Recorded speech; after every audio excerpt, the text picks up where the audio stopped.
What's going on, folks? It's your boy Rebalance with another weekly review and outlook for you. As I always keep in mind, hashtag BTA, you have to believe before you can achieve. This is also not financial advice. This is just education and entertainment from my experience in these markets. I'm just going to be sharing some things with you today. What you see on my screen now is an economic calendar. So we're going to look at this past week, the news events that were released, and then look ahead to next week and what's coming. So Sunday, we see there was no news. Monday, we had red and orange folders for the dollar. Tuesday, red folder for the dollar. Wednesday, red folders for the dollar. Thursday, red and orange folders for the dollar. And then Friday, also the NFP red folders that you see there. Next week, so holidays, right? Same thing as last week where the foreign exchange market may be a little bit interesting. I actually didn't look much into it this past week and probably also won't this upcoming week, but I will spend time in my next week video, maybe just going back through the past 2 weeks of that, right? And just seeing any thing that, may look interesting, right? And some of the, well, obviously it's every country for the most part experiencing bank holidays. So we'll look through some things that typically I would be willing to trade, like Euro USD, GBP USD, maybe GBP JPY, stuff like that. But so yeah, so Monday, nothing on the USD. Tuesday, so we have a FOMC member speaking in the evening. So this is definitely not typical here. This could impact the Asian session though, once the market opens up on Tuesday for Tuesday's trading. Wednesday, CPI. So this should be huge, to be honest. If there's any day in which I'll expect some volatility in the marketplace next week, it will be Wednesday for sure with CPI coming out. Also that afternoon, we have a 10-year bond auction. And then we also have more, news that has to do with the Fed. On a Thursday, we have PPI and unemployment claims same time, followed by 30-year bond auction. So Thursday could also be very busy. And then Friday, you also see we got a few reds and an orange. So definitely expecting some volatility next week. I believe that by the end of next week, there should be, hopefully, right, there should be some sort of higher probability perspective as far as how the last 2 weeks, right, of the month will likely, what they'll likely reach for.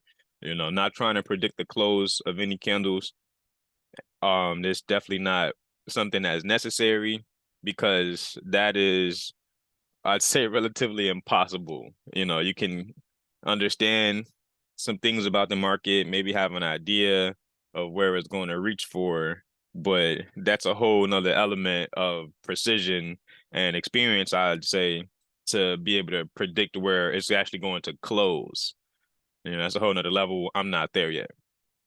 But I do also want to add that I recommend this exercise for anyone that's pursuing excellence in any skill set, because I mean, on a day-to-day, week-to-week basis, I'm making mistakes and I'm learning from them so much faster because I have access to film on myself while in development. And every weekend, I go back and I rewatch my outlook and I find ways to improve my analysis and my trading performance. So I just want to share that with you guys, but let's get to the charts. So actually, she gold here, and we'll talk about gold first because I did add that in as a bonus at the end of the last video. But I always start with the dollar chart. So let's start with the dollar chart, and what we see here is on the right, I have the daily. On the left, I have the hourly. So just focused real quick, I guess, on the right side. I got my monthly dividers up as well. So this little white dotted line that you can probably barely see, but there's a white dotted line here where my cursor is. That's denoting the beginning of April. And so the first candle to print on April, as you can see, now that I'm over the candle, you should see the wick of that candle is up here, but the close is way down here.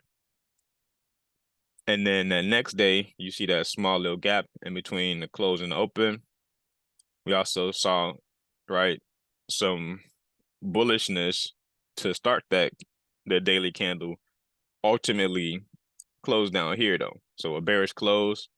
The thing I want to point out here is this March low, right? And this is why I've adopted this way of marking on my daily chart with the monthly dividers, because I want to be aware of where each month is within the range, if it's in the range, or with respect to the previous month, right? I want to use the previous month's trading as part of my analysis for the current month, if possible. And when we're near the higher low of a month or a previous month in particular, I'm definitely going to be taking note of that high or that low and watching how the price of whatever asset it is trades. So what I like to see here is that we open up with a gap, right? We reached higher, which we'll see which happened first, but reach higher, but ultimately closed lower, right? Taking out the low of March. Now, we also took out a daily support level. This green dotted line is the midpoint of a couple of down closed candles that could have offered some support. But we see how we violate several potential support levels on our way down here on Tuesday. And then on Wednesday, we closed back above two of those potential support levels, also wicking through, right, one of the other ones, which was that March low. Thursday, let me just make this panel over here bigger, actually, just to, right? Let's make it make sense. So over here, we got Monday, which it's going to be 5 days. Disregard this candle. I have no idea why they printed the same candle for Friday for Monday when Monday hasn't traded yet. I'm still not 100% sure if Monday is going to open and trade. You saw those bank holidays on the calendar, but I do think that it will. I checked on the Chicago Mercantile Exchange website, and I do believe that there will be regular trading hours all of next week, including the regular open time on Sunday and all of that. But yeah, so the first of the 5 days of trading for the daily chart, you see, right, we had the rally, close lower, gap open lower, rally, smash through support levels, right? We actually take out this low here and no commitment. So then we start to close back above those potential support levels. And one thing, if you're somebody who's learned about supply and demand and things like that, typically once something is broken, you disregard that supply or the demand level. The concept that I'm learning, they don't really work like that. You cut through candles, meaning that price can color outside the lines, but as long as it returns, then you can still utilize those levels. So once it got back into this range of, let's just say from this high down to the low it created here, once it got back within this range, and it got back above those potential support levels, to me, that was sufficient as opportunity for them to then act as support. And so you see how on Thursday, ultimately it does respect those two levels as support, but still respecting this one as resistance, that March low now. And then we finally on Friday, right, we're able to get above that March low, and now we're back within the range essentially of March's trading, right? Because this was the low of March, we traded below it, but now we end up closing back above it. And going back to where you can see the multi-view, right? Looking at the hourly over here, just to get the more details right. Week opened up with a gap higher, rallied, then we started to drop off in London on Monday. We create this low of the week here as we start to consolidate, right? We open up with a gap lower, don't take out that low, rally, buy side, inefficiency, take out that low. We finally trade below that March low. Look at how it's responding here, pretty much working a level, correction, up close candle, acting as resistance, and efficiency, lower, taking out these lows, essentially violating that daily two daily potential support levels, all in this one candle here, right? Which I'm sure that was news that was the catalyst for this. Typically, things like this will happen around news. Otherwise, I would say that it can't be trusted. If there's no news and price violates, let's say, a higher time frame, daily or higher level with a lot of, momentum, I'd say that move can be trusted. But if there's news that's coming out around that time, is less likely to be something that can be trusted because there's a lot of manipulation when news comes out. But so we see how we break those levels here. Correction, right? Another gap lower, which I did denote here. Look at how it took out that low here, though. We're rallying, but very choppy. Look at the wicks of the candles, right? And again, let me just, come over here so we can get a better, more intimate, full screen close-up view. But ultimately, we come down and what was I? Oh, that's why I'm just like, wait, this still not what I'm looking at. That's still the daily chart. So I got to click over here. All right, so we trade below this low here, choppy rally, right? But this is still here because look at how in New York session we trade lower. Look at the bodies of the candles, respect the low end of that gap between Tuesday and Wednesday's trading. And this was also news here on Wednesday.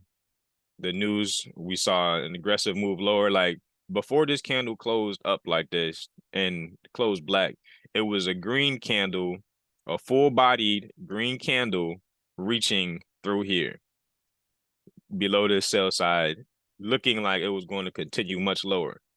But that's why having to submit to time and patience and things like that, and understanding that there's potential manipulation when news comes out.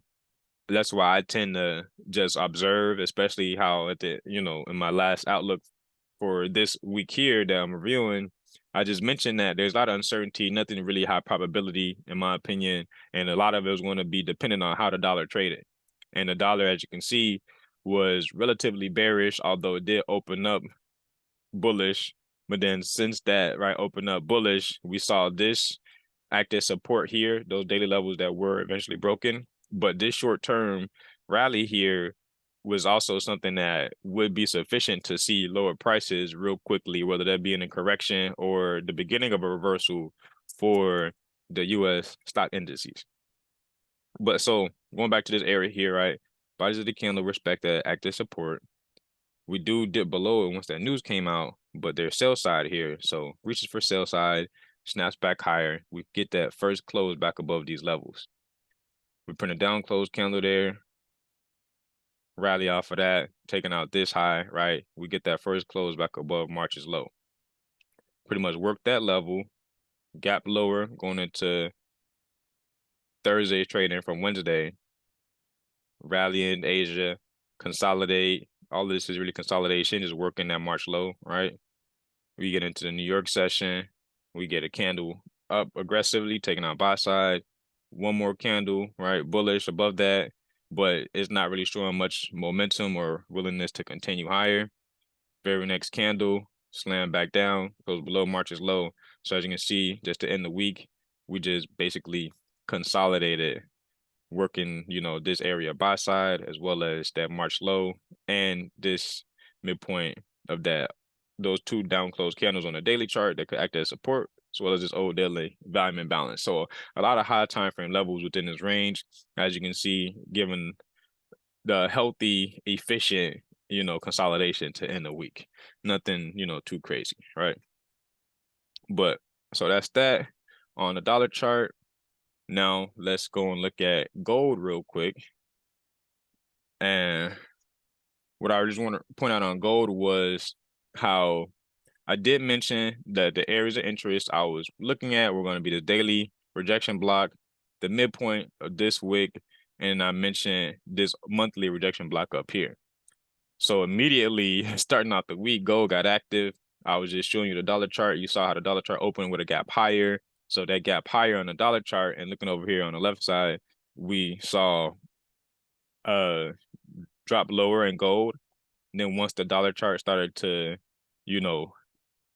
return to bearish characteristics and start trading lower again, immediately gold is doing the opposite and is running higher. And we finally get a break above. This was pink in my last video because it was still offering resistance. As you can see over here, we finally got to close above it as the dollar was dropping. Now we do trade back below it. Look at how we consolidate inside of it, right? And then once we get below it, look at how we consolidate here. We have inefficiency here as well, and this down close candle that could act as support. So those two do their job essentially. Well, basically the down close candle, the midpoint of it does its job, acts as support in this consolidation. Then we get this aggressive pump up on Tuesday. And what I love about this is, so that pump up on Tuesday, look over here on the right now, we trade above that monthly rejection block. We trade above the March high, and then we trade into an old daily inefficiency, which acted as resistance. But looking at now over here back to the left, look at the consolidation, right? So once we traded up there, and this is why trying to predict the close is something it's advanced, right? I would say that's something that, may take, I want to say minimum, 3 to 5+ years of just experience, like to be able to predict the close. Like that's not something that is easy at all. I don't think any of this is easy, to be honest, because I myself have been at this for over 2 years now. And I still have more things to learn and more development to, undergo to really reach where I'm trying to be. But so what I just really like though, like I said, was it gets into the daily inefficiency. And once it first gets there, it starts to show potential exhaustion, right? Where we start seeing lots of wicks of candles, small body candles, after we just saw a nice, aggressive large body candles to reach up there. So we consolidate in Asia, we basically consolidate in London, New York opens, and we push the high end of it. We do close above it, but then we get an engulfing candle coming back down. Again, there is news here. So you see the whipsaw. We got, wicks, a wick and tail that are both longer than the body. So once that's done, more consolidation, run lower, taking out this sell side. There's a lot of inefficiency here though. This is very inefficiently traded to the upside. So there's a inefficiency of sell side. So every time it dips down into there, it's then offering that sell side. And we're also taking out the sell side below all of these lows. So gold was right on cue with the dollar chart. As the dollar chart had opened up higher, gold is dropping. Once the dollar chart gave up the ghost and started trading lower, you see gold go on a run parabolic, right? And so same thing as far as how it's mentioning that, skills are transferable, right? Knowledge doesn't depreciate. So these are the same concepts that I'm using as far as analyzing the US stock indices, but they're also being viewed to have some sort of relevance when it comes to even a gold chart, right? But this was just nice to, point out and observe something different, right? Like I said, I'll start to show different assets. But now let's get into, my babies, the US stock indices. So we'll actually stay over here. Actually, I didn't have to leave full screen because I can just scroll to it. But I know NASDAQ was kind of been the focus, if you will. And so I know I mentioned in my last video that I was looking to see the March high, as well as I mentioned the midpoint of these two up close candles here. So I didn't put that on my chart in the last video.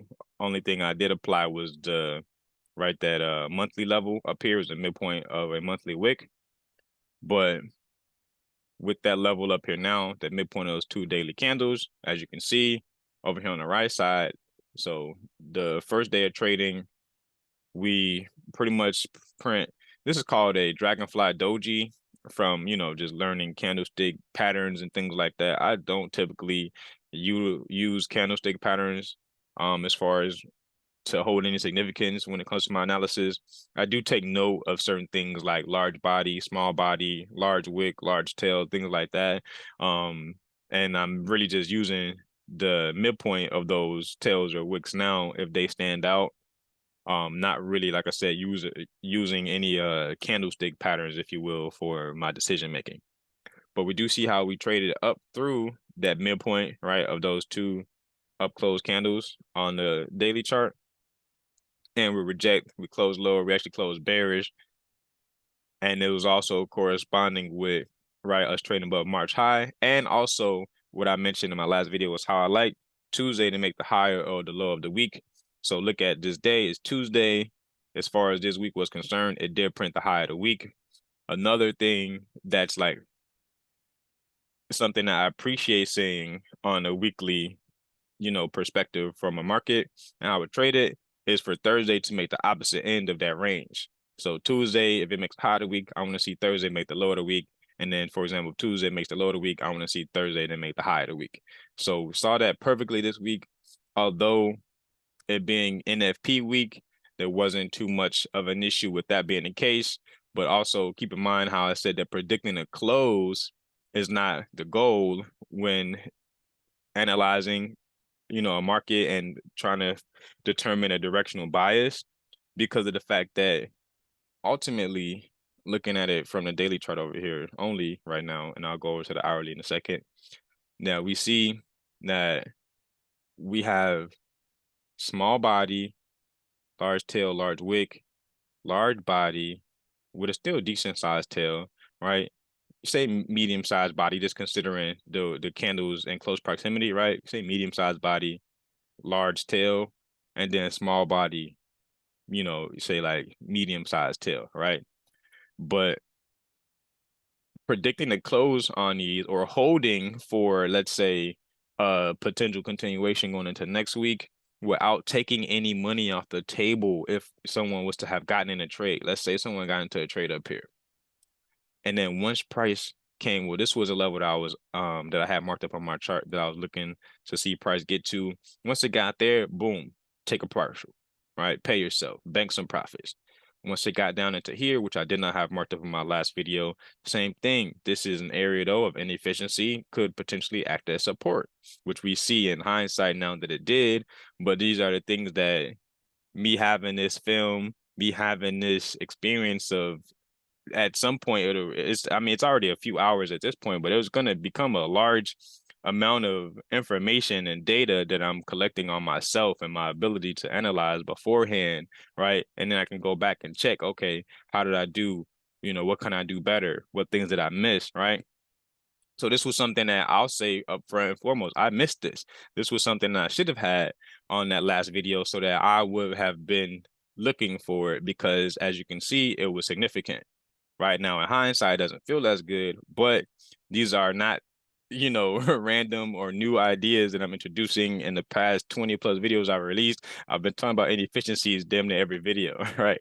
So look at how it trades down to this daily inefficiency and it acts as support. So this would have been another opportunity to bank some profits. Once it trade into here, another area would have been the midpoint of it. Once it trade down to the midpoint of it, bank some profits. And then also we're given an opportunity to bank some profits at the low end of it because it got there. And then so that would have been 4 opportunities essentially to bank some profits. And then once it starts to return back into the range that is creating for the week, it being NFP week, I didn't have any strong biases, wasn't really looking forward to any crazy long-term sustained moves being created, especially when we got CPI and PPI coming up this next week, right?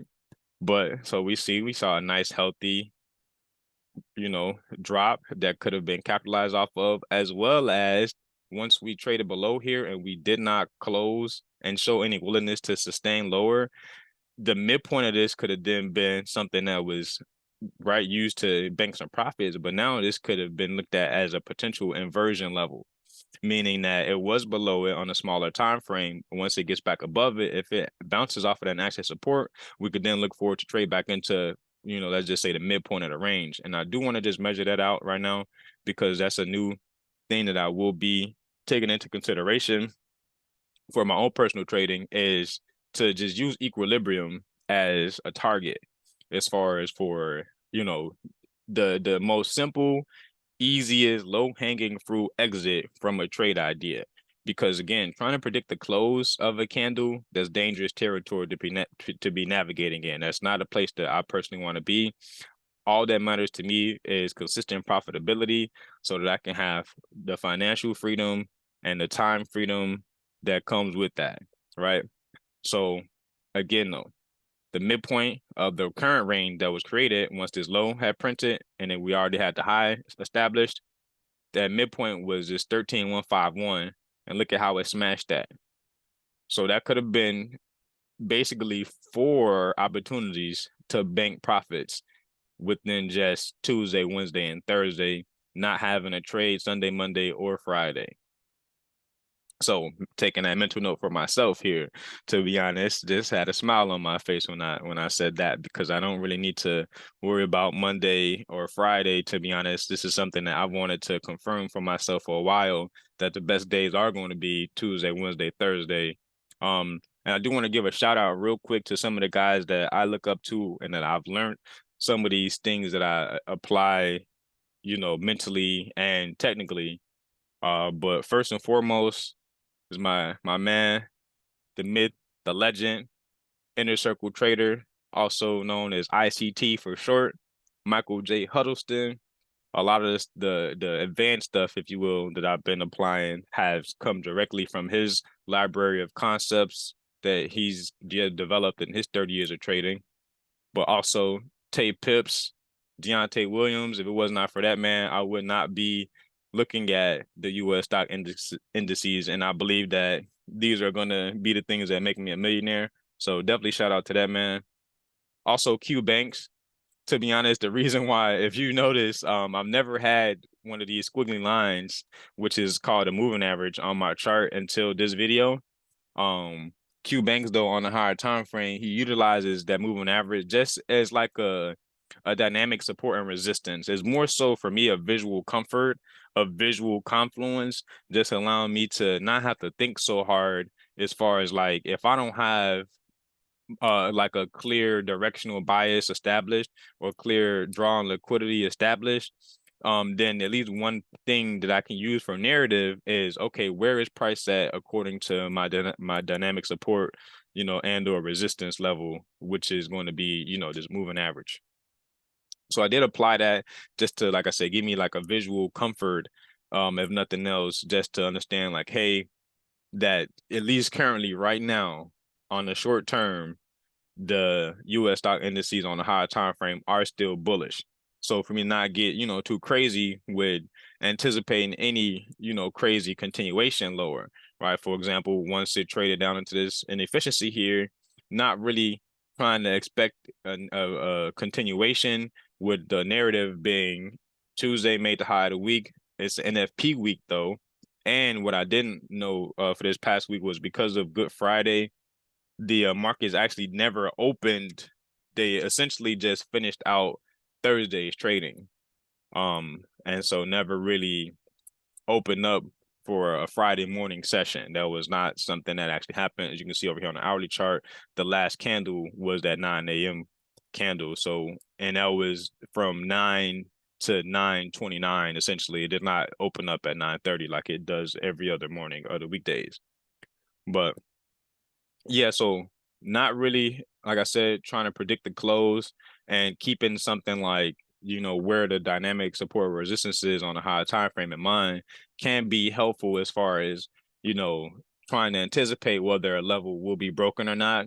But best case scenario is to just allow the candle to close and give you the confirmation that way. Obviously, waiting for this candle to close, that whole opportunity, like I said, is missed. And so that's why experience is just, the best teacher always, because someone without experience, when this candle was, it was looking like this candle, it was green, it was a big body, and it was through here at some point while looking at it live. But then upon closing, you see, oh, okay, well, it just was trading down lower below the inefficiency, coloring outside the lines, which is okay, especially when there's news and there's a week like NFP and all of this uncertainty and stuff like that in the world, right? We'll get some coloring outside the line.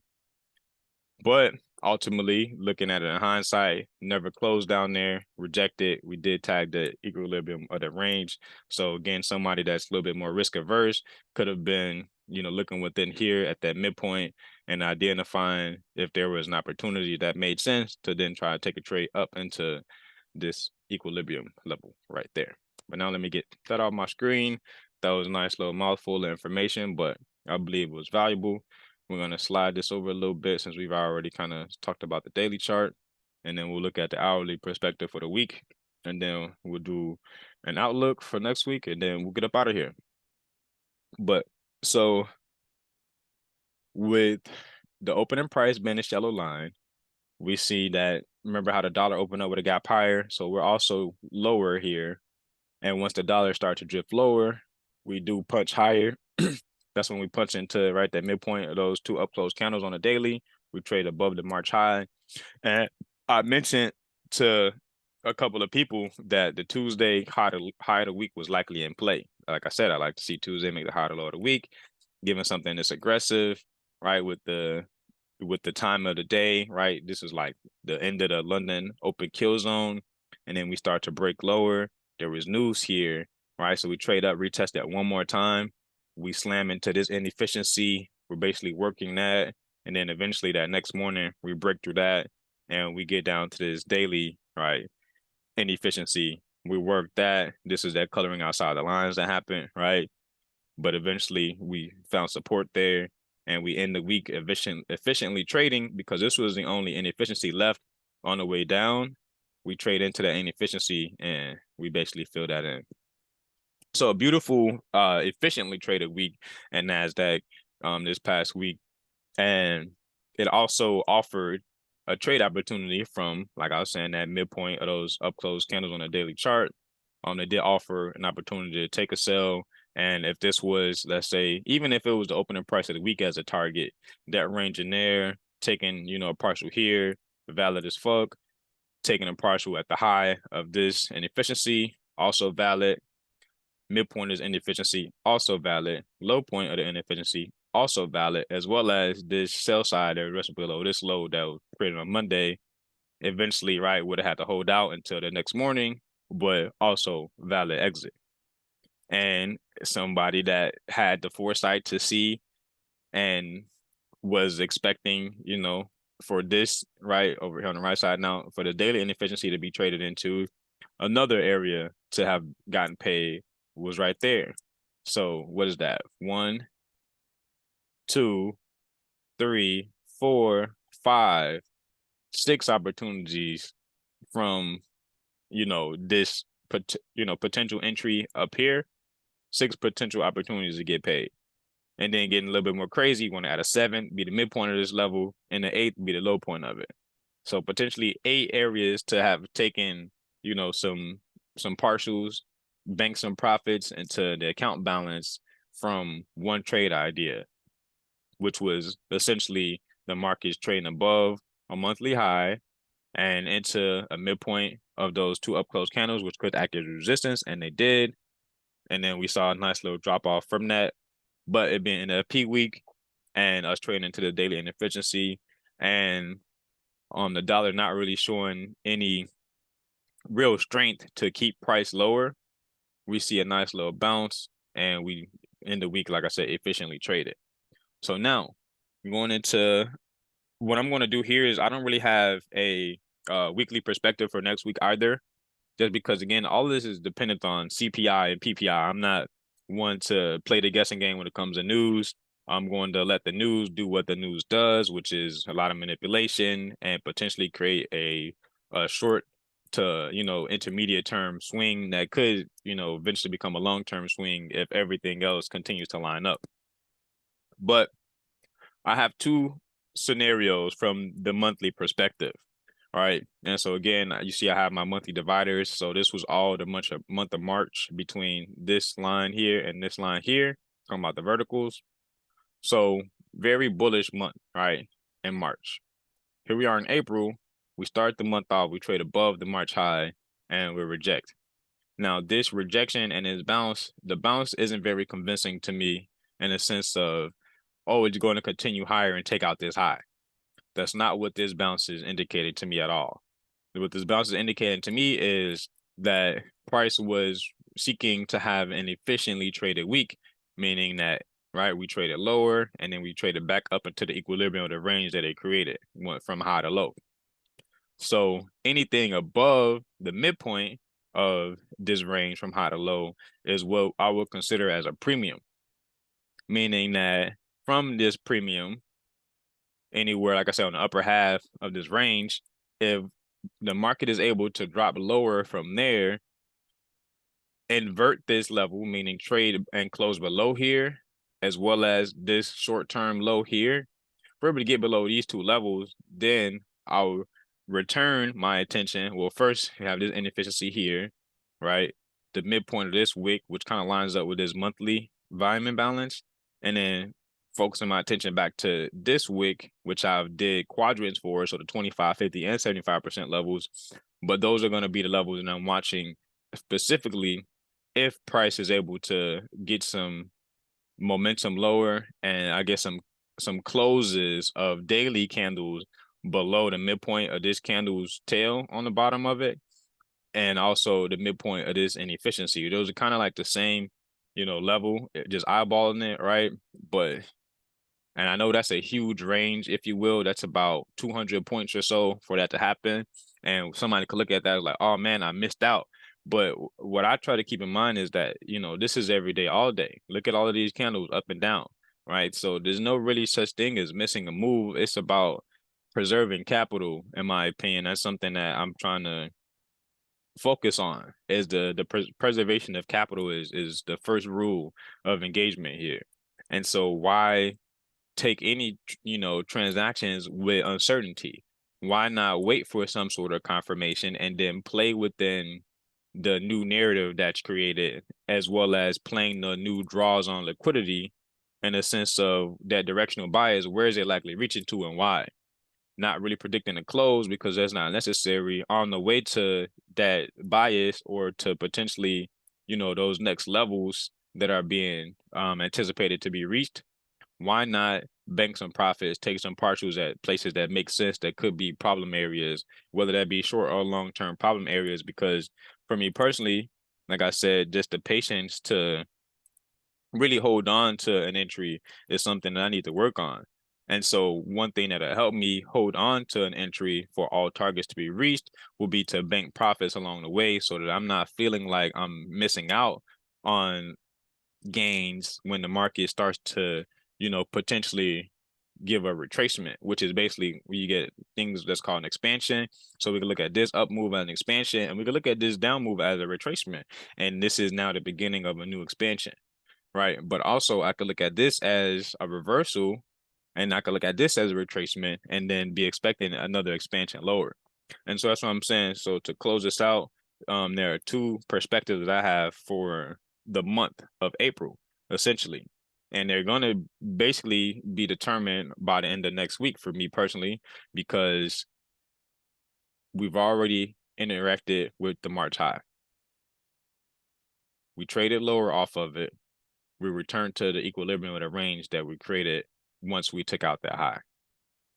So within a premium of this range that was just created last week, if there's a willingness to then from there, with the news and stuff that's coming out, to trade lower and violate this imbalance here and use it as an inversion level, right?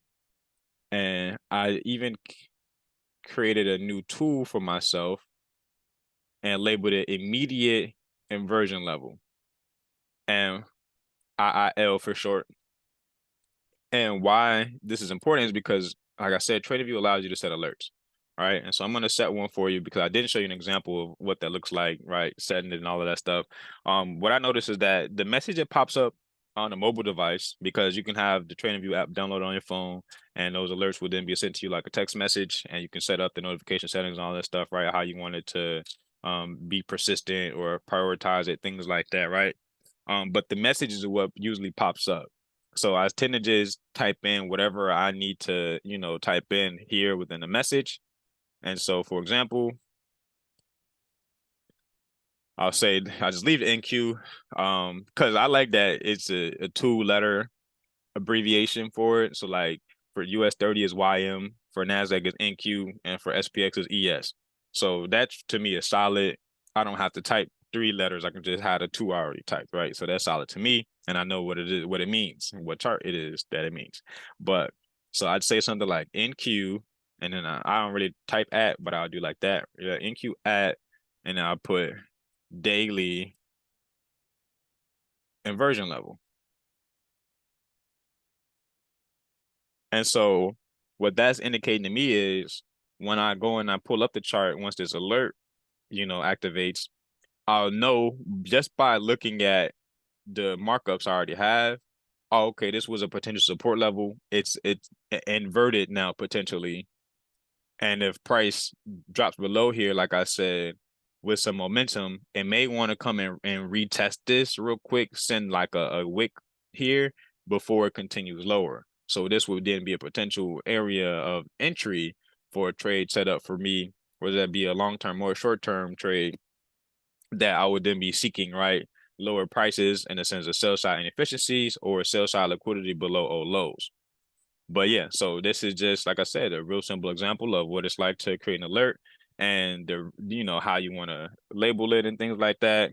And why, I think that it's important to leave alerts because let's say, for example, I'm looking at the ES chart or the YM chart or the dollar chart or the gold chart, and this happens and I'm not, aware of it. How would I know if I'm not looking at it? Oh, I just got this text message on my phone saying that NASDAQ is at that potential immediate inversion level. Let me go and check out what's going on over there. Maybe I could find a play. But so that's, like I said, perspective one is if the premium holds and we trade lower aggressively, getting below these levels here, right, with some closes on the higher time frame, then I'm going to be looking for lower prices. Essentially, this 12,402.25 will be my long term, if you will, perspective. That's the mid or the equilibrium of of a 12-month period of time. Now second scenario or second perspective from just the month of April is now that we've traded above this high and we rejected any any more trading above there, right? Even if it gets up here and starts to consolidate, that would be concerning to me as far as seeing lower prices. Now, again, all of this is going to be monitored heavily with the dollar chart in mind, right? And I'm also going to have, just the other assets, right? Like the ES and YM are going to be included in my analysis as well, how they're behaving, because sometimes one will do something that the other two aren't doing, like how NASDAQ was dropping lower last week and it did not, see that shared sentiment from ES or YM. They relatively consolidated or, YM was actually just very bullish the whole time. But so we see how, like I said, we've already interacted with the March high, and we saw a nice little rejection from that. But now we've traded into a level that's acting as support, right?